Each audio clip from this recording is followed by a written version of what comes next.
స్వయంవరం సినిమాతో అందరి దృష్టిని ఆకర్షించిన వేణు మొదటి సినిమాతోనే ఫ్యామిలీ హీరోగా ఎదిగాడు. అలా వరుస సినిమాలు చేస్తూనే 2013లో తర్వాత ఇండస్ట్రీకి పూర్తిగా దూరమయ్యాడు. కానీ ఒక్కసారి రుచి చూసిన నాలుక మళ్ళీ అదే కావాలి అన్నట్టు మళ్ళీ 2022లో రామారావు ఆన్ డ్యూటీ సినిమాతో 9 ఏళ్ల తర్వాత ఇండస్ట్రీలోకి ఎంట్రీ ఇచ్చాడు. అతిథి అనే వెబ్ సిరీస్తో నటించి బాగా బిజీ అయ్యాడు. ఇదిలా ఉంటే వేణు ఇండస్ట్రీకి దూరమైన 9 ఏళ్లలో రియల్ ఎస్టేట్ కన్స్ట్రక్షన్ బిజినెస్లో ఎంట్రీ ఇచ్చి ఆర్థికంగా బాగా స్థిరపడ్డాడు. ప్రోగ్రెసివ్ కన్స్ట్రక్షన్లో ఉన్న నలుగురు పార్ట్నర్స్లో వేణు కూడా ఒకరి కాగా ఆ సంస్థ రిత్విక్ ప్రాజెక్ట్ అనే కంపెనీతో కలిసి ఉత్తరాఖండ్ జల విద్యుత్ ప్రాజెక్టుకు సంబంధించిన కాంట్రాక్ట్ని దక్కించుకున్నారు. కానీ కొన్ని నెలలకే రెండు కంపెనీల మధ్య మనస్పర్ధలు రావడంతో ప్రోగ్రెసివ్ కన్స్ట్రక్షన్ కంపెనీ మధ్యలోనే తప్పుకుంది.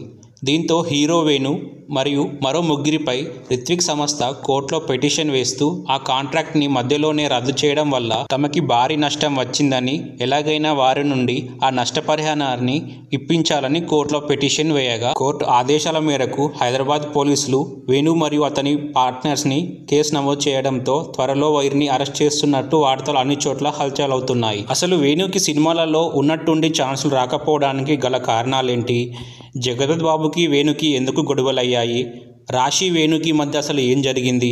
అసలు స్టార్ హీరోస్ వేణుకి ఎందుకు సపోర్ట్ చేయలేదని నమ్మని నిజాలు ఈ వీడియోలో చెప్పడానికి నేను ప్రయత్నిస్తాను.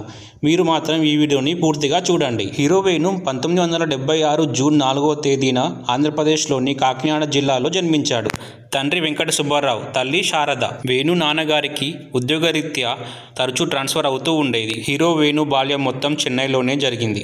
చెన్నైలోని ఓ ప్రైవేట్ స్కూల్లో చదివాడు. చిన్నప్పటి నుండి చెన్నైలోనే పెరగడంతో అక్కడి సినిమా వాతావరణం వేణుని చాలా ఆకర్షించింది. అంతేకాకుండా ఇతని బంధువైన బి గోపాల్ గారు కూడా ఎంతో సక్సెస్ఫుల్ అవ్వడంతో తనకు కూడా సినిమాలపై చాలా ఇంట్రెస్ట్ పెరిగింది.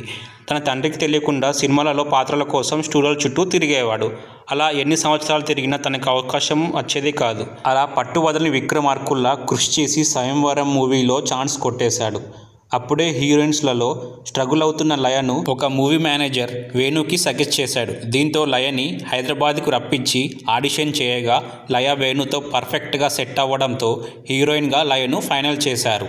అయితే ఈ మూవీ సూపర్ డూపర్ హిట్ అయింది. అయితే ఈ మూవీతో వేణుకి మనసు పడ్డాడు కానీ అనే సినిమాకు హీరోగా ఛాన్స్ వచ్చింది. అలాగే సినిమాకి నంది అవార్డు కూడా దక్కింది.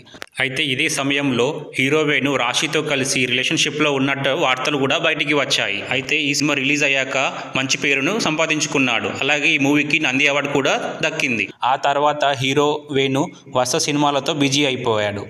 అన్ని సినిమాలలోనూ ఒకే రకంగా యాక్ట్ చేయడంతో మెల్లమెల్లగా వేణు గ్రాఫ్ పడిపోయింది.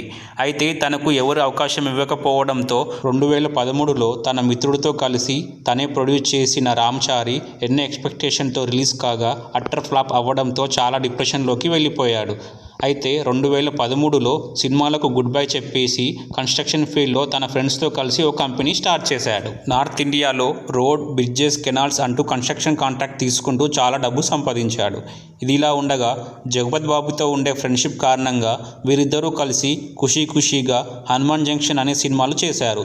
ఇదే సమయంలో వీరిద్దరి మధ్య ఆర్థిక లావాదేవీల వల్ల డిస్టర్బెన్స్ రావడంతో ఇద్దరూ కలుసుకోవడం, మాట్లాడుకోవడం మానేశారని వేణు ఒక ఇంటర్వ్యూలో చెప్పుకొచ్చాడు. మీకు కనుక మా వీడియో నచ్చినట్టయితే లైక్ చేసి మా ఛానల్ని సబ్స్క్రైబ్ చేయండి. Thanks for watching.